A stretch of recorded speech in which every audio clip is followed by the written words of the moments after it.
په افغانستان کې د اروپایي ټولنې دفتر بیرته پرانیستل شوی او خپل فعالیتونه بیرته پیل کړي دي. د دوی فعالیتونه څه دي او دا مهال په افغانستان کې په څه بوخت دي؟ د اروپایي ټولنې موجودیت په افغانستان کې څومره موثر دی او د افغانستان اسلامي امارت ورته څومره سهولتونه برابر کړي دي؟ په ټوله کې د نړیوال بنسټونو لپاره په افغانستان کې څومره زمینه برابره ده؟ آیا اروپایي ټولنه په افغانستان کې یوازې سیاسي فعالیتونه پر مخ وړي که نورې چارې هم لري؟ د همدې ورته مسایلو د څېړلو لپاره سره په افغانستان کې د اروپایي ټولنې استازی ښاغلی ارنوت پاولس مېلمه دی. سلام، زه نجیب لال زویم. Mr. Pauwels, you're most welcome to Shamshat Studio. My first question will be, now your office has complete staff in Kabul. What are you busy with right now? Good morning, a pleasure to be back. Good morning. Our office has indeed reopened, and we intend to roll out a full spectre of our activities like before. Of course, there have been changes in the country. Why were we here before and why are we still here? It's to work with and for the people of Afghanistan, also to promote the interests of the European Union. This translates itself, shows itself in financial support, in cooperation, in political engagement, in listening to what happens in this country. And what is your mission as you, can you a bit disclose it? Your mission include, is it only political issues or it includes other issues as well? For the moment it's actually three-sided. There's the humanitarian work. Since September we are busy in scaling up dramatically our humanitarian aid. This means buying medicine, buying food, buying things that people need for winter. Last week, as you perhaps know, the European Union has announced an assistance package to the country to cover for basic needs and to help them get on with their lives, livelihood support. It's quite a substantial package and it's based on last year's budget. This means that for this year we will prepare. And the package includes support for education, for health, for the economy, and also for people who are displaced or migrated. Mr. Pauwels, what are the differences between the EU mission this time and that they have did during 2 decades before the Taliban took over? We have been confronted over the summer with a sudden and unconstitutional change of power. The new de facto authorities are the people in power. This is a fact. According to international law, those that hold the actual power also hold the responsibility for their people. That is what the interim government wants to do, and that is also the basis on which we engage with them. The difference is that we don't have the full spectrum of cooperation. And is it from the de facto authorities or from the international community? There was this change in government, and we all have to adapt to that change. The fact that an elected government disappeared and people came in, this is something we all have to deal with. Do you feel some predicaments and obstacles in your operations while carrying out like humanitarian assistance or political issues, maybe from the de facto authorities or from the other parties? We don't work directly with the de facto authorities. We have contact with them, but the implementation of our projects and programs goes through United Nations agencies and to national and international NGOs. And you do not have any obstacle? No, there are no obstacles in the country, although on local level we hear from implementing partners sometimes some issues, and then at the appropriate level we try to address them. The sanctions on Afghanistan, economic sanctions, and that the IE, the Islamic Emirate of Afghanistan, has not been recognized yet, has these both issues affected your operations in Afghanistan? The sanctions have affected the economy a lot and so also affect our operations. It is still too difficult to wire, to transfer money from abroad into the country. Also, changing money inside the country is difficult between the banks, and this needs to be addressed. And Mr. Pauwels, how well is the coordination and cooperation between you and the de facto authorities in Kabul?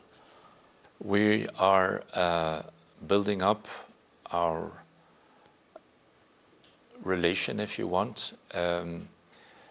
They are, at this point in time, the authorities. We want to help the people, and we cannot do that against the authorities, so we have to work with them, and we meet a very open approach. The request is there to help the people. They understand that we cannot transfer money to the government. We can also not conclude agreements with them. They understand, they say, give the support to the people and give us information. There's another part to all this, and that's an international engagement done by my colleague, the Special Envoy for the European Union, and he holds engagement dialogues in Doha, in Oslo, and perhaps elsewhere. And let's say the political engagement abroad by the envoy and our practical work here in Afghanistan together will hopefully lead to a better understanding and to progress. Politically, what have you achieved in Kabul since you opened your new mission? Politically, we are observers. We explain, that is a major part of my job. I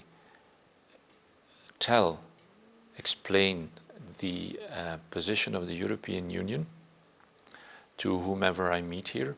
Our position is the result of a debate among 27 countries, 27 European countries.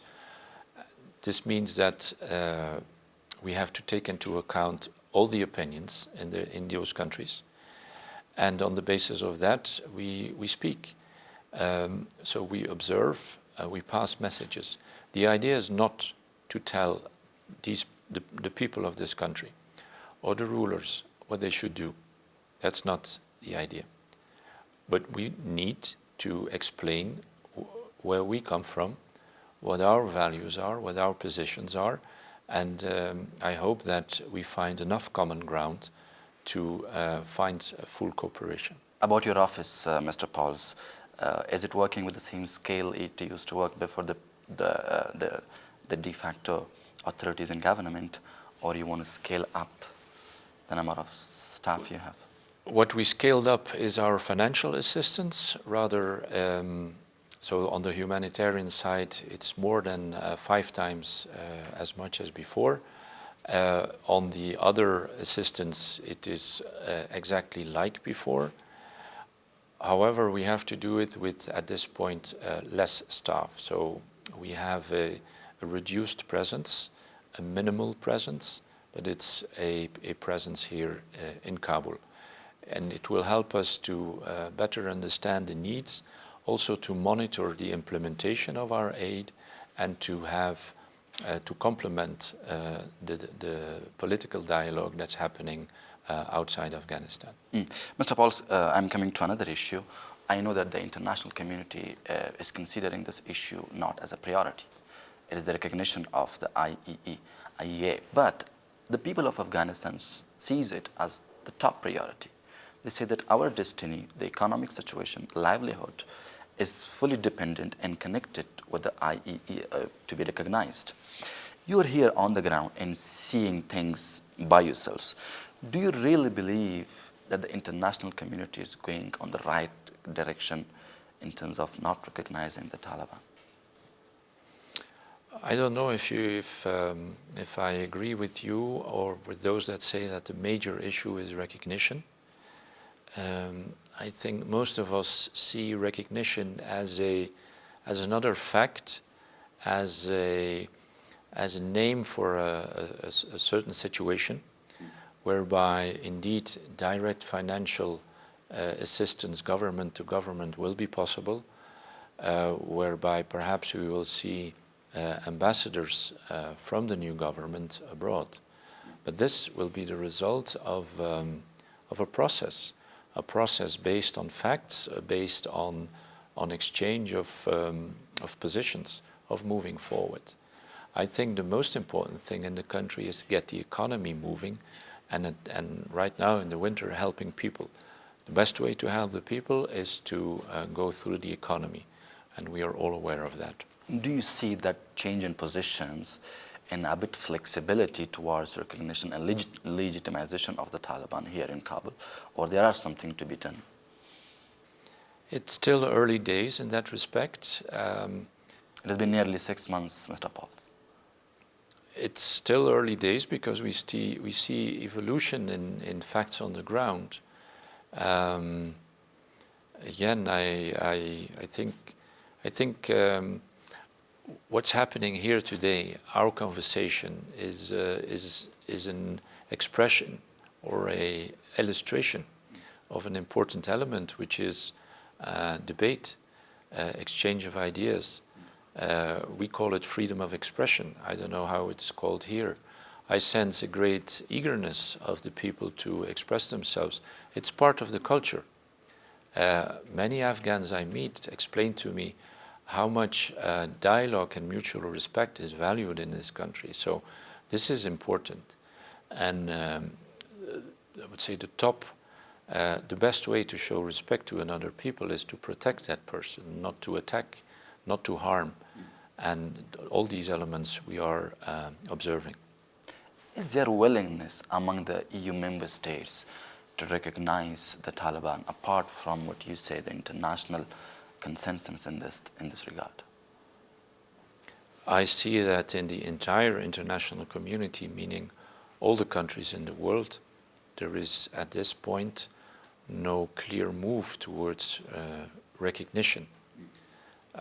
I think, again, it's part of a process. If the process moves at a good speed in the right direction, at that point, politicians and leaders will decide on the pace forward. I see that major nations in the world share similar positions. I think this is a strong signal to the de facto authorities. And do you think if the de facto authorities are not recognized, it will affect your mission in Kabul? Our mission is for the people. The authorities say they also want to work for the people. It's a very strong point in them, and this is a common ground. They say they fight corruption. This is very important. We know how much corruption has affected the country in the past. It is something we all have to be cognizant of. We have to remember that. Corruption destroyed Afghanistan. And Mr. Pauwels, what do you think will be the future scenario of Afghanistan, of having a government not being recognized by the international community? Recognition is a word that describes a certain number of facts. What is most important is the well-being of 35 million people in Afghanistan. That is what's the most important. If we all work for those people, and if the situation improves economically, socially, then I'm very optimistic. But the fact is, Mr. Pauwels, we are engaging with the people. If you ask people in Afghanistan on the ground, what they ask is the economic sanctions to be lifted in the recognition of the Taliban. I told you before that they say that our livelihood completely belongs to these two factors. I don't think it's correct to say that the livelihood in Afghanistan depends on the recognition. The recognition is the result of a process, of facts on the ground, of a set of behaviors. It is true that the sanctions affect the situation. And let's say, all of us have to address the effects of the sanctions and ultimately also the sanctions themselves. Yeah, I'm coming to the humanitarian crisis, which is now changing to a disaster indeed. Over half of the population is starving, Mr. Pauwels, in Afghanistan. People are selling body parts and selling their children. And there is sort of humanitarian disaster unfolding here. Who do you think should be blamed for this situation? I would say let's think of responsibilities and, as you call it, blame later. Right now we need to address the situation. There was a massive drop in financial flows after August 15. This, we mentioned the sanctions. This has an impact on the economy, on jobs, on money available. This is the situation. It's widely reported. I refer to, there was a special meeting in the UN Security Council. The Secretary General himself said that Afghanistan is hanging by a thread. I believe I quote him. And others spoke to the situation. We know the situation, and it's horrible. It's totally horrible. This year it will be 10 years since I first started working in Afghanistan.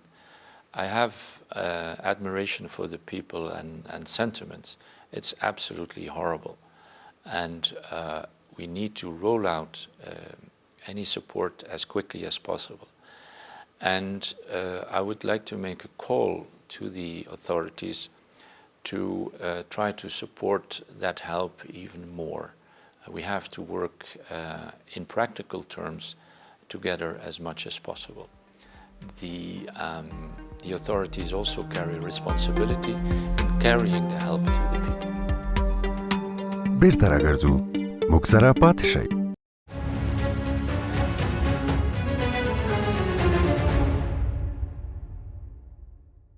Do you think, Mr. Paul, only delivering humanitarian assistance or sort of relief assistance to the people of Afghanistan can finally eradicate or end this calamity? No, it cannot. It's more than a drop in the ocean. It's a bucket of water in the ocean, but it's definitely not enough. We need a combination of humanitarian aid to address the immediate situation. We need other assistance, like I mentioned, support the basic needs and the lives of people. It's a second step, but this will not help if the economy doesn't get going. Afghan people are very resilient. You're a nation of traders. If the economy is be let to work, to live, then the situation will improve. There are imbalances in the economy of this country. You have the rural parts, you have the city, you have the agricultural situation, which has been very much affected by the drought. Last year was the severest drought in 40 years. There has been snow. Let's hope that that snow will lead to smooth irrigation in the summer and not to floods in the spring. So it is not only the political situation that has affected the people, it's also climate change. Are there some economic projects on the table of EU apart from the Humanitarian Assistance Delivering Aids? At this point in time, not yet. I hope that we will see soon enough the possibilities for international companies, European companies, to come to Afghanistan and invest. This country is potentially rich. What you have in the soil is very important for the global economy. It is also important that you have a good legal framework and a good financial framework so that what is in your soil ultimately benefits yourself. As you said, humanitarian assistance is not the only solution. There has to be economic activities. But we have women in Afghanistan. Mm-hmm. If they are not allowed to get engaged in the economic activities in Afghanistan, do you think it works? I think you putting that question is answering it. Women are half of society. It's a fact. If you cut out half of your society from the economic life, from education, you condemn yourself to irrelevance. We have to, again, the EU is not here to tell what this country and the people have to do. We are very mindful of the fact that there is a history here, there are cultural traditions, religious prescriptions, and personal preferences. But there is also an international framework to which this country subscribed, to which the whole world described. I think Afghanistan is a member of the Organization for Islamic Conference. In all Islamic countries, women work. Afghanistan is not an island, is not a planet somewhere in space with own laws. It's a part of the global community, a global village, and we have to be aware of that. So, in the interest of the future of the people, the women have to be part of the society completely. Listen to their aspirations. Everybody has a mother, their wives, daughters. These are human beings that need full respect, and that is what I hear, that Islam is highly respectful of the rights of women. The challenge then seems to be the translation of these rights into practice. If there are individual resistance, we need to go about that in a respectful dialogue, knowing very well what each individual there wants. It's not a recipe for the future to deny somebody's rights. Women, youth, minorities, everybody needs to have rights in a society that's governed by rules and by also popular support. Coming to the US, Mr. Pauwels, with having frozen assets of Afghanistan and pursuing economic sanctions on Afghanistan, they have been saying that the sanctions do not affect the common people in Afghanistan. Do you really think it is the case on the ground? The sanctions do not affect common people's lives? I didn't know that this was an American position, and I'm also not here to comment on their position. The US is an important partner of the European Union, long-standing and important partner. We communicate on each other's policies towards this country and on other aspects. And so the EU has a certain line. We have a connection to the people, long-standing. We have political objectives, and we will pursue them in the framework of dialogue. And has the frozen funds of Afghanistan affected your mission in Kabul? The frozen funds have not affected our mission, but the financial sanctions affect everybody's mission in Afghanistan. I believe that this is a known fact, and I understand that the US, within its own legal framework, is doing what it can to relieve the effect of the sanctions.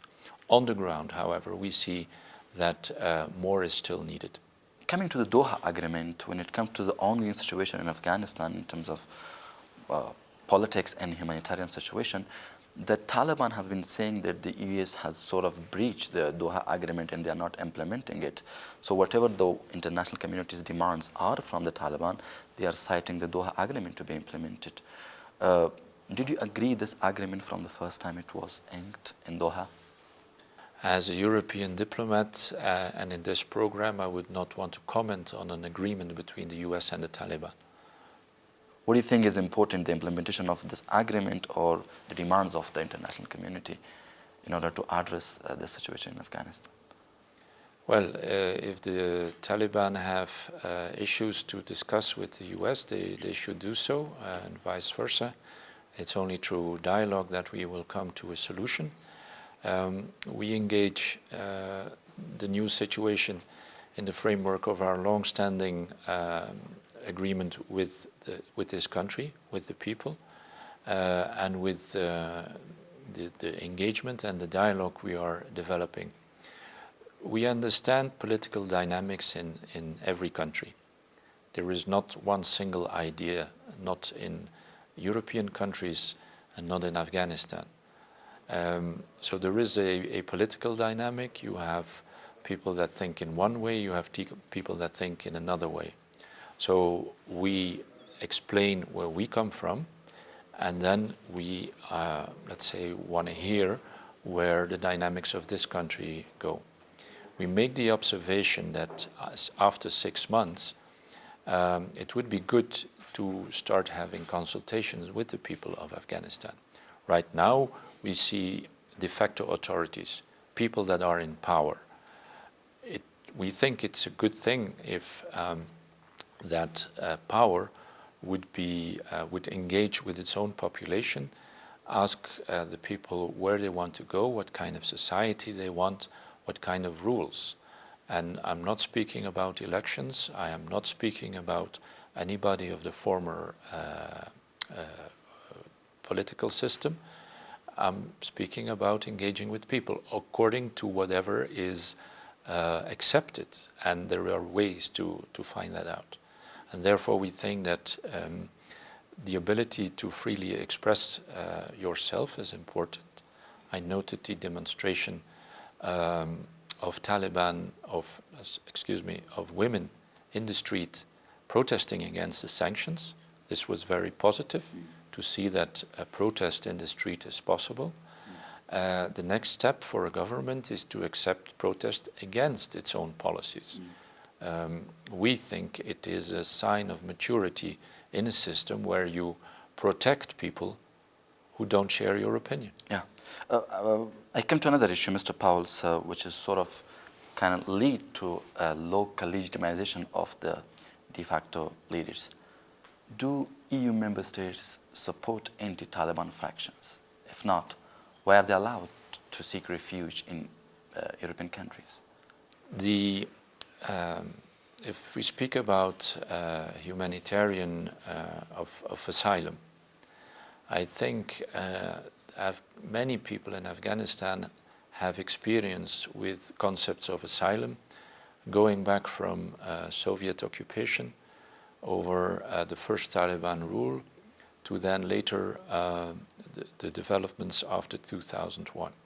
So if countries take decisions on allowing somebody on their territory, it's based on a set of criteria, and they apply that. And there are humanitarian criteria or criteria related to fear for prosecution. So this is the framework. I think it's important to realize that this country has suffered from 43 years of conflict. And it is now time to turn the page. The violence should stop from all sides, whether they sit in Kabul, elsewhere in Afghanistan or outside Afghanistan. Stop the violence, have dialogue, have a political process, and work for the economic and social development of this country. The anti-Taliban faction sort of met with Amir Khan Muttaqi in Iran recently. Do you think there is a possibility of same meeting in one of the European countries? That is for countries to decide, and as far as the European Union goes, it will be in consultation with its 27 member states. So we are supportive of all initiatives, local, regional or global, where people with different ideas come together. So the meeting in Iran is definitely positive. The role of Iran is good, like the role of Pakistan. They're the two major neighbors. They're countries in Central Asia.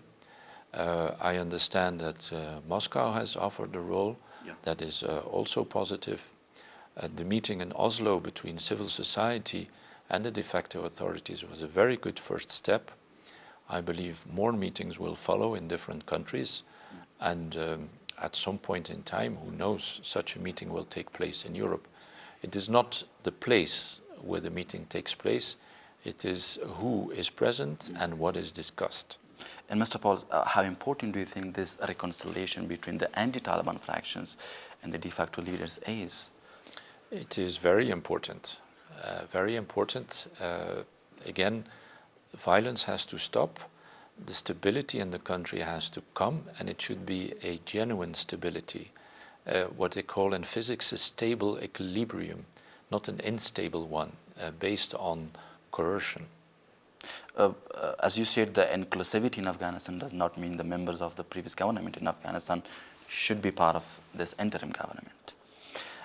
Do you think these fractions who are sort of anti-Taliban will reconcile with them if they are not given part in the government? It should not be about people or persons or individuals. It is about ideas, about support, about consultation. So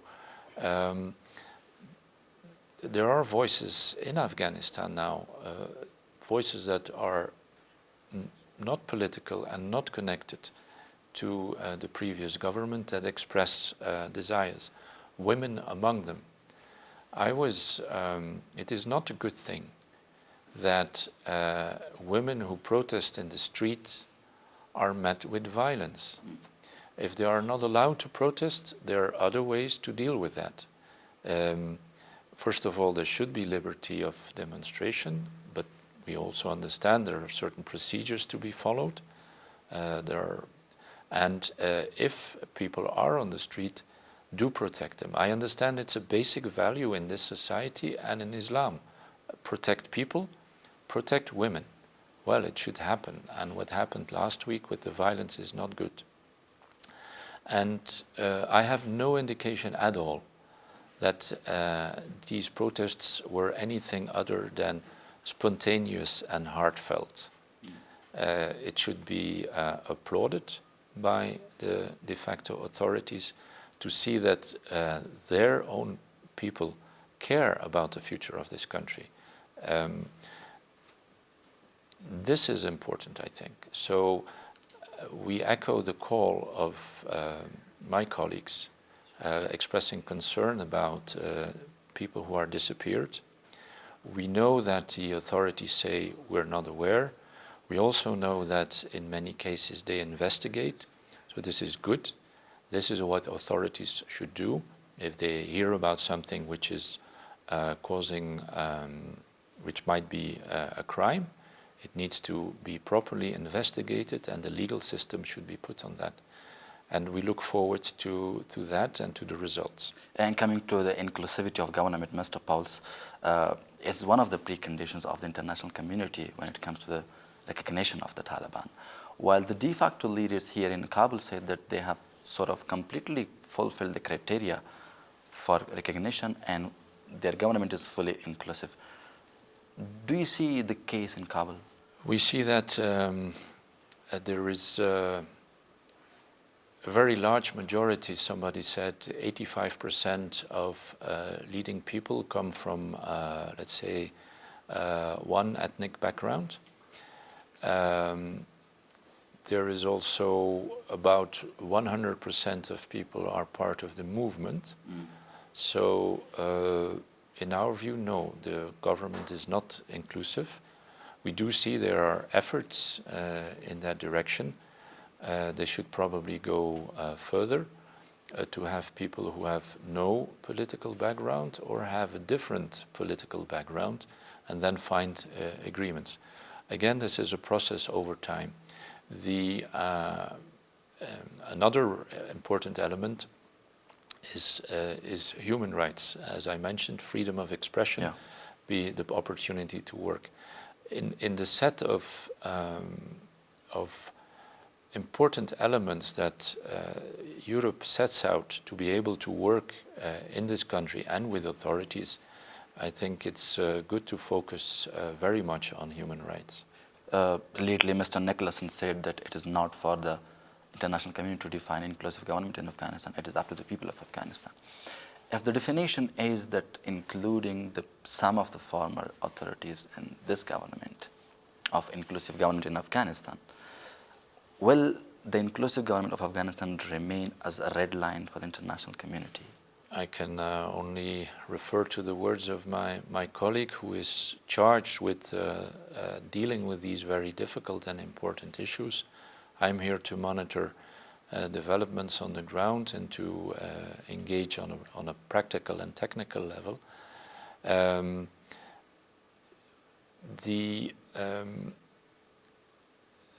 I think the words mentioned, we focus perhaps a lot on the word inclusivity. I would like to focus also on the word representation, a representative government representing the entire people. Okay, I'm coming to another issue, Mr. Pauwels. Recently, people asked for freezing the bank accounts of the people who worked in the government of previous government of Afghanistan. They sort of, I quote, they were corrupt. They did embezzlement in Afghanistan. What is the responsibility and the position of EU in this regard? Well, it's first, I would say it's important that the de facto authorities state their position on what they consider what happened in the past, including on financial issues. That would be very interesting to see them make a pitch politically, because legally it will be difficult, and there we come to the recognition. But politically they could make a pitch and an appeal to countries where they see that or think that assets that belong to the people of Afghanistan have gone through illegally. It is part of the past, but it's still important. We have not mentioned transitional justice or accountability. It's part of the accountability also of the past to see where all the assistance money has gone to, and then that everybody should take the responsibility. So this is probably going to be part of a future discussion, how to retrieve stolen assets. It could be long and costly, but it is important to address it, also to send a signal for the present and the future that such behavior should not be tolerated. About the women, there are vast complaints on the ground that the women who were supported by EU during the 2 decades did not do much for the Afghan women. What are the future plans in this regard? Well, I would really want to have let's say, an exchange with women's groups or other groups that express this. This might be true partly or might be not true. It is an expression of an emotion, but also of a political idea. Where can you struggle best for your rights? On the ground here, with a number of limitations that I think we see growing, but perhaps it will be reversed and it will go in the right direction, or from abroad. That is why the meeting in Oslo, the civil society, de facto authorities part, was so important, and it was a very good first step. I personally also have August 15 was for everybody a traumatic event. I would say friendships, long-standing friendships, have stranded there based on I think I have a right to get out of the country, and why didn't you help me? Or somebody else says, why did you leave and I stay behind? I think the best way to help the people is to be in Afghanistan, and you left. That is not good. And then somebody else said, why are you still in Afghanistan, and why are you helping these people that took the power? So we see there's a lot of emotion. We should recognize that, not jump to conclusions, not condemn anybody. There can be personal choices. So it's a very touchy thing. I also recognize, I want to say that it's important. 43 years of conflict, armed, violent conflict. Everybody carries a story, has been affected, lost family members. The way that we can deal with each other now, I am surprised by the relative calmness of the dialogue and the discourse, but we should keep in mind that many have suffered and deal with that. So at this point we see it is I see developments that worry. I also see developments that are a cause for optimism. I'm going out of Afghanistan, Mr. Pauwels. How much has the issues of Yemen and Ukraine affected the issue of Afghanistan, or sort of distracted the attention from this country of the international community? You point to the cycle in the news. Ukraine is a concern. Obviously, it's a lot of political attention going to those developments. However, it will not affect our work on Afghanistan. There are a lot of people focused on this issue. The EU has invested 20 years of time and money, and also from member states soldiers. There's soldiers that lost their lives in this country. So this investment is not going to be, or let's say the attention is not going to go away because there's another conflict elsewhere. And does EU member state consider the Taliban or Islamic Emirate of Afghanistan as a threat to themselves? One of the elements of engagement that forms our framework for that engagement is indeed counterterrorism. We get from different sides assurances about the attitude of the authorities, particularly regarding Daesh, but there are other groups out there. So I think this is a technical, a security and a political dialogue on a very important aspect. As my last question, Mr. Pauwels, we have been hearing some news. Is there willingness among the EU member states to reopen their embassies in Kabul?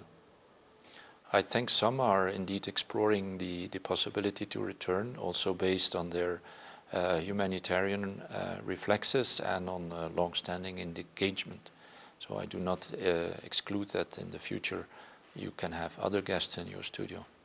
Mr. Pauwels, thank you so much for coming to Shamshan Studio and giving us your time. Thank you very much. Tashakkur. ځانګړي مرکام دومره به تر بیا. له لیدلو مو مننه.